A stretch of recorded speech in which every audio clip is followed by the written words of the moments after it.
आज हम पास पड़ोस में होने वाले परिवर्तन कक्षा 6 के अभ्यास प्रश्नों को हल करेंगे। यहां पर हमें पहले पृष्ठ में जो सही विकल्प छांटने हैं और उसको अपनी अभ्यास पुस्तिका में लिखना है। भौतिक परिवर्तनों में, तो भौतिक परिवर्तन क्या होता है?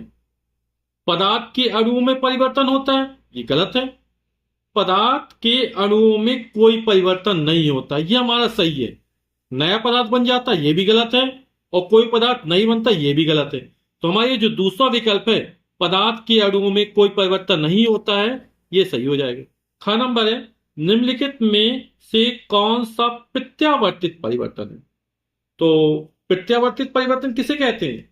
परिस्थितियों के पलट देने पर पदार्थ या वस्तु अपनी पूर्व अवस्था में फिर से आ जाती है, उसे प्रत्यावर्तित परिवर्तन कहते हैं। जैसे गुब्बारे को फुलाएं तो फूल जाता है, हवा निकाल दो फिर पिचक जाता, अपनी अवस्था में आ जाता है ना।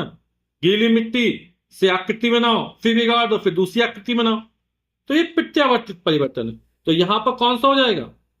दूध फट जाएगा तो फिर दूध नहीं बन सकता है। मोमबत्ती जल जाएगी तो फिर मोमबत्ती नहीं बन सकती है। सब्जी पक जाए, जैसे आलू कच्चे थे पक गए तो फिर से कच्चे आलू मिल जाएंगे? नहीं मिल पाएंगे। तो यहां पर मोम का पिघलना और जमना जो होता है वो क्या होता है? प्रत्यावर्तित परिवर्तन होता है।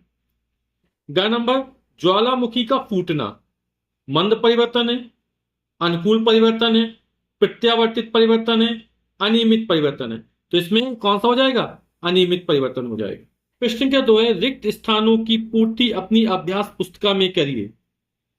गिलास का टूटना परिवर्तन है, तो जो गिलास का टूटना है वो तीव्र परिवर्तन है। भौतिक परिवर्तन में वस्तु के गुण बदल जाते हैं, जो गुण बदल जाते हैं वो भौतिक गुण हैं। जो परिवर्तन अपनी इच्छा से करते उसे नियंत्रित परिवर्तन कहते हैं। घड़ी के पेंडुलम का दोलन परिवर्तन है, ये जो परिवर्तन है वो नियमित परिवर्तन है। प्रश्न का 3 है, निम्नलिखित कथनों में सही कथन के आगे सही तथा गलत के आगे गलत का चिन्ह लगाइए। फल को चाकू से काटने पर चाकू तथा फल के बीच पारस्परिक क्रिया होती है, बिल्कुल सही है।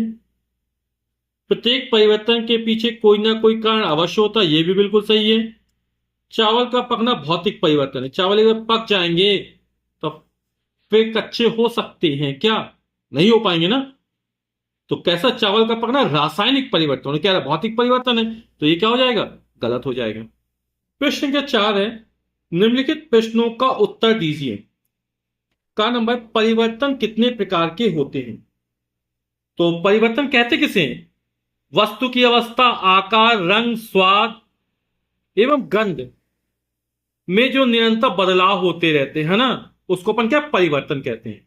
और परिवर्तन कितने प्रकार के होते हैं? तो हमारे आसपास प्रकृति में कई प्रकार के परिवर्तन होते हैं। इन परिवर्तनों का वर्गीकरण निम्नलिखित प्रकार से किया जा सकता है। तो पहला है मंद एवं तीव्र परिवर्तन, दूसरा है अनुकूल तथा प्रतिकूल परिवर्तन, तीसरा है नियमित तथा अनियमित परिवर्तन, चौथा है प्रत्यावर्तित तथा अप्रत्यावर्तित परिवर्तन, इसको उत्क्रमणी तथा अनुत्क्रमणी परिवर्तन भी कहते हैं, है ना। पांचवा है भौतिक तथा रासायनिक परिवर्तन, छठवां है प्राकृतिक तथा कृत्रिम परिवर्तन, सातवां है अनियंत्रित तथा नियंत्रित परिवर्तन, और अंत में है जटिल परिवर्तन। ठीक। फिर अगला प्रश्न है, भौतिक तथा रासायनिक परिवर्तन के अंतर को उदाहरण सहित लिखिए। तो पहले भौतिक परिवर्तन पढ़ते हैं। पहला है ऐसा परिवर्तन जिसमें पदार्थ का रूप बदल जाता है परंतु नया पदार्थ नहीं बनता है, उसे भौतिक परिवर्तन कहते हैं। और रासायनिक परिवर्तन क्या लिखेंगे? ऐसा परिवर्तन जिसमें एक या एक से अधिक नया पदार्थ बनता है, रासायनिक परिवर्तन कहलाता है। अब भौतिक परिवर्तन क्या लिखेंगे? भौतिक परिवर्तन के पश्चात सामान्यतः पदार्थ की पूर्व अवस्थिति को पुनः प्राप्त की जा सकता है ना, यानी पदार्थ की पूर्व स्थिति हम फिर से प्राप्त कर सकते हैं। और रासायनिक परिवर्तन क्या लिखते हैं?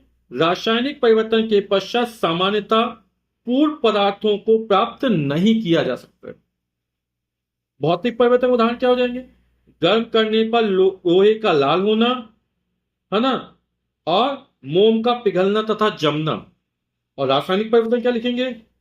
लोहे में जंग लगना, है ना, और मोमबत्ती का जलना। लोहे में जंग लग जाएगी, फिर से लोहा प्राप्त नहीं हो सकता है। लोहा गर्म कर देंगे, है ना, और फिर ठंडा, गर्म करो तो लाल हो जाएगा, ठंडा करो तो फिर उसी तरह प्राप्त हो जाएगा। ठीक है, तो ये भौतिक और रासायनिक परिवर्तन में अंतर हो गया। अगला प्रश्न है, ऊष्मा अवशोषित होने वाले दो परिवर्तन लिखिए। तो ऊष्मा अवशोषित होने में पहला परिवर्तन हो जाएगा, थोड़ा सा अल्कोहल हथौली पर रखने पर अल्कोहल, है ना, जल्दी वाष्पित हो जाता है, इसकी क्वथनांक कम होते हैं। तो थोड़ा सा अल्कोहल हथेली पर रखने पर यह शरीर की ऊष्मीय ऊर्जा अवशोषित करके वाष्पित हो जाता है और हमें हथेली पर कैसा ठंडक का अनुभव देता है। दूसरा, पानी को धूप में रख दो तो पानी वाष्पन की उड़ जाता है, यानी सौर प्रकाश की ऊष्मा से जल का वाष्पन हो जाता है। तो ये क्या है, ऊष्मा अवशोषित होने वाले परिवर्तन, ऐसे परिवर्तन जिसमें ऊष्मा की आवश्यकता होती है, यानी ऊष्मा अवशोषित हो जाती है।